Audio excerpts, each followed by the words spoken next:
ہم گولیاں کھا کر بھی خوش ہیں، ہتھکڑیاں لگوا کر بھی خوش ہیں، اور 4738 سال سزا سن کر بھی خوش ہیں۔ خوش ہے جو کلمہ جو پڑھا ہے۔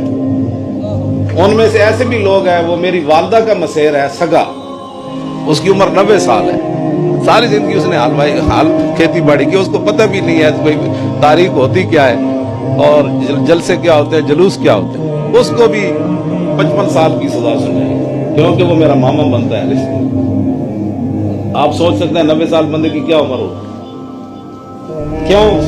جرم صرف یہ ہے کہ مولوی خادم کس طریقے سے اس مشن سے پیچھے ہٹ جائے۔ میرے بھانجے، میرے بہنوئی، میرے بھتیجے، سارے پورا خاندان جو ہمارے ہمسائے تھے وہ بھی پکڑ لیے، جو ہمارے گاؤں کے تھے وہ سارے پکڑ کر اندر دے دیے۔ بھائی جی کیا جی جرم کیا ہے؟ کہتے جرم یہ ہے کہ مولوی خادم کے رشتہ دار، اور تو کوئی ان کا جرم نہیں۔ وہ مجھے پہلے بیچارے کہتے تھے، جب میں نے باتیں کرتا تھا میرے رشتہ دار کہتے تھے تو سانو ہی مروائیں گا۔ یہ کہتے تھے سارے میں کہنے ہیں جی تو گلاں کرنا تو مروائیں گا سانو ہی۔ میں انہوں نے کہنا سی، میں کہ یار تسی کہہ دینا میں لاہور ایک گئے سی پڑھن، پتہ نہیں کدھر گم ہو گیا، ساڈا رشتہ دار تو ہے ہی کوئی نہیں لاہور۔